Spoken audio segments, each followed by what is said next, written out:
ओम नमो भगवते वासुदेवाय नमः। स्वागत है आप सभी का मेरे यूट्यूब चैनल पर। षटतिला एकादशी की कथा।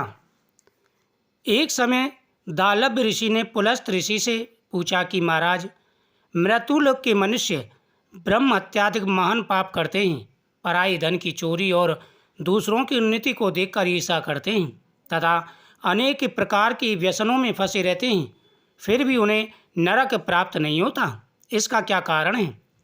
ना जाने वे कौन सा दान पुण्य करते हैं जिससे उनके पाप नष्ट हो जाते हैं। यह सब कृपा पूर्वक कहिए।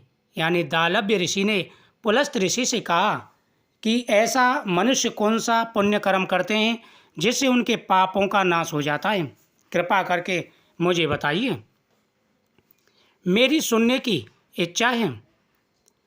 पुलस्त मुनि कहने लगे कि हे महाभाग, आपने अत्यंत सुंदर प्रश्न पूछा है।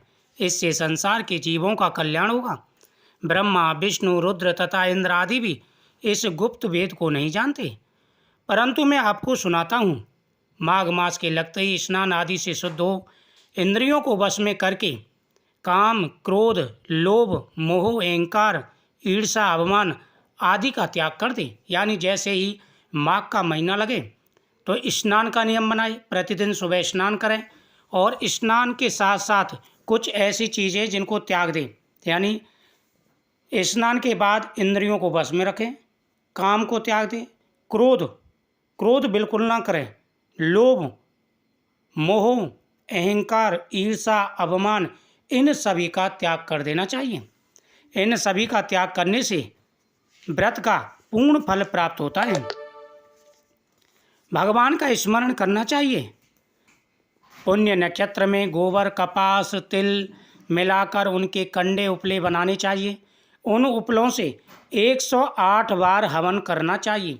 यानी व्रत के दिन, पहले वैसे तो प्रतिदिन माघ मास में कर सकते हैं, नहीं तो एकादशी के व्रत वाले दिन गाय के गोबर के बने हुए उपले और तिल, इनसे हवन करना चाहिए।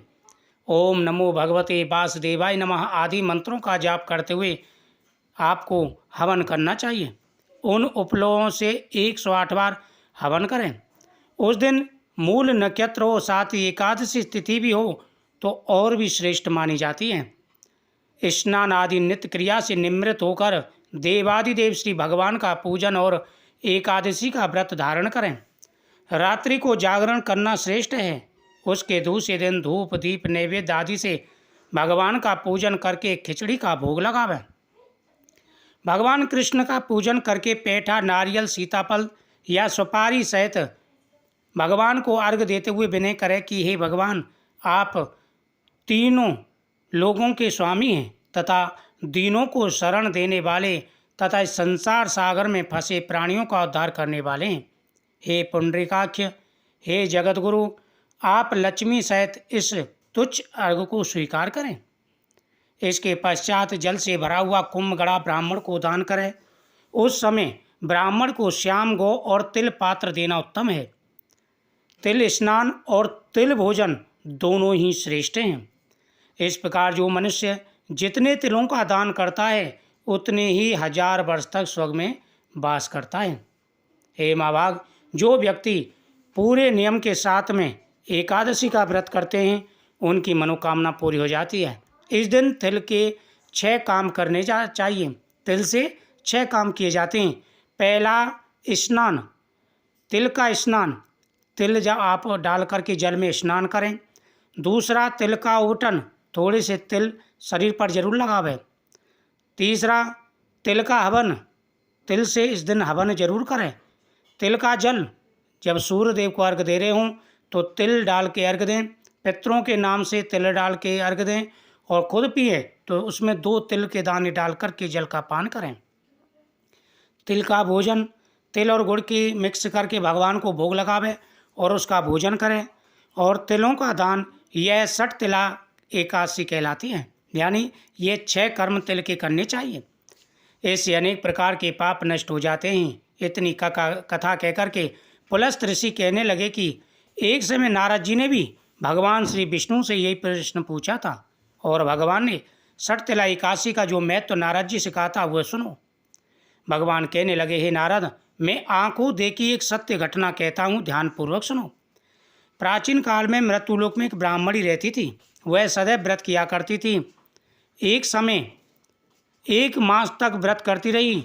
इससे उसका शरीर दुर्लभ हो गया। यद्यपि वह अत्यंत बुद्धिमान थी, फिर भी उसने कभी देवताओं या ब्राह्मणों के निमित्त धन तथा अन्न का दान नहीं किया। इससे मैंने सोचा कि ब्राह्मणी ने व्रत आदि से अपना शरीर तो शुद्ध कर लिया है, इसको विष्णु लोक तो मिल ही जाएगा, परंतु इसने कभी अन्न दान नहीं किया, इससे इसकी तृप्ति होना कठिन है। ऐसा सोचकर एक भिखारी बनकर मैं मृत्युलोक में उस ब्राह्मणी के पास गया और उससे भिक्षा मांगी। वह बोली, महाराज आप यहाँ किस लिए आए हैं? मैंने कहा कि मुझे भिक्षा चाहिए। इस पर उसने एक मिट्टी का ढेला मेरे भिक्षा पात्र में डाल दिया। मैं उसे लेकर स्वर्गलोक को आया। कुछ समय बीतने पर ब्राह्मणी ने शरीर त्याग कर स्वर्गलोक को आ गई। मिट्टी का दान करने से उस ब्राह्मणी को स्वर्ग में सुंदर महल मिला, परंतु उसने अपने महल को अन्न आदि सब सामग्रियों से शून्य पाया। तब वह मेरे पास आकर बोली, भगवान मैंने अनेकों व्रत आदि द्वारा अपनी पूजा की, आपकी अनेकों प्रकार से मैंने स्तुति की, पूजा की, परंतु फिर भी मेरा घर अन्न आदि से शून्य क्यों है? मैंने कहा, पहले तुम अपने घर जाओ, देव स्त्रियां तुम्हें देखने आएंगी। यानी जो मनुष्य अच्छे कर्म करता है स्वर्ग को जाता है, तो देवताओं की स्त्रियां और देवता उसको देखने आते हैं। किस व्यक्ति ने, इस मनुष्य ने ऐसा कौन सा पुण्य कर्म किया है जिससे इसे स्वर्गलोक की प्राप्ति हुई है, यानी देवता भी स्तुति करते हैं उसकी। तब उनसे तुम 60 तिला एकादशी का महत्व सुनना, तुम्हारी मनोकामना पूरी होगी।